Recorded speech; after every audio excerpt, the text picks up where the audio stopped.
நடிகர் திலகம் சிவாஜி கணேசனுக்கு ஏற்கனவே அவரது மூத்த மகன் ராம்குமாரால் தான் மன உளைச்சல் ஏற்பட்டது. அதேபோல சிவாஜி மரணத்துக்கு பிறகும் ராம்குமாரால் தான் அவமானமும் இழப்பும் ஏற்பட்டுள்ளது என மூத்த பத்திரிகையாளரும் பிரபல நடிகருமான பயில்வான் ரங்கநாதன் கூறியிருக்கிறார். அத்துடன் சிவாஜி குடும்ப விவகாரம் குறித்தும் விரிவாக சேனல் ஒன்றில் பேசியிருக்கிறார். பயில்வான் ரங்கநாதன் கொடுத்திருக்கக்கூடிய பேட்டியில் சிவாஜி கணேசன் போகரோட்டில் அன்னை இல்லம் என்ற மாளிகையை அன்று கட்டினார். அந்த வீட்டில் ஒட்டுமொத்த குடும்பத்தினரும் சிவாஜி கணேசன் இறக்கும் வரை ஒன்றாகவே வாழ்ந்து வந்தனர். இப்போது அந்த வீட்டில் பிரபு, விக்ரம் பிரபு குடும்பத்தினர் மட்டுமே வாழ்ந்து வருகின்றனர். ராம்குமார், அவரது மகன் துஷ்யந்தின் மனைவி இவர்கள் 3 பேரும் ஒரு நிறுவனத்திடம் 30% வட்டிக்கு 3 கோடி ரூபாய் கடன் வாங்கி ஜெகஜால கில்லாடி படம் எடுத்துள்ளனர். பல வருடங்களாகவே இந்த கடனை திருப்பி வழங்காததால் வட்டியை சேர்த்து 9 கோடி ரூபாய் நிலுவையில் உள்ளது.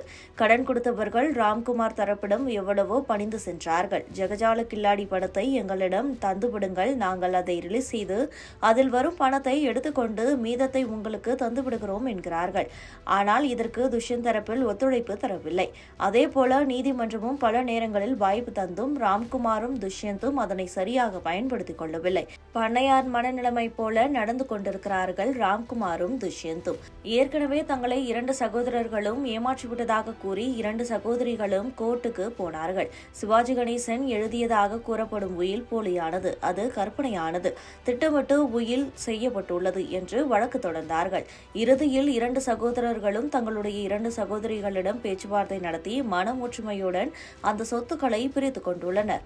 அதன்படி ராம்குமாரும் துஷ்யந்தும் சிவாஜி புரொடக்ஷன்ஸ் தயாரிப்பு நிறுவனம் என்று தீர்மானிக்கப்பட்டுள்ளது. போக்ரோடு பங்களா பிரபு பெயருக்கு ரெஜிஸ்டர் செய்யப்பட்டுள்ளது. மற்ற சொத்துக்கள் அவரவர் விருப்பப்படி மன ஒற்றுமையின் அடிப்படையில் பிரித்துக் கொள்ளப்பட்டுவிட்டது.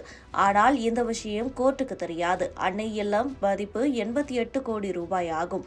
அதில் 4 பங்கு, அதாவது 22 கோடி ரூபாய் ராம்குமாருக்கும் சொந்தம் என்பதால் ஜப்தி உத்தரவு வந்ததும் கடன் கொடுத்தவர்கள் அன்னை இல்லம் சென்றுள்ளனர். அங்கே போன பிறகுதான் அன்னை இல்லம் பிரபுவுக்கு சொந்தமானது என்பது தெரியவந்துள்ளது.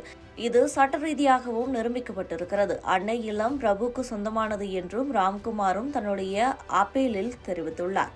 அது மட்டுமல்ல, அன்னை இல்லம் தனக்கு சொந்தமானது என்பதற்கான டாக்குமெண்ட்டுகளையும் கோர்ட்டில் பிரபு தாக்கல் செய்துள்ளார்.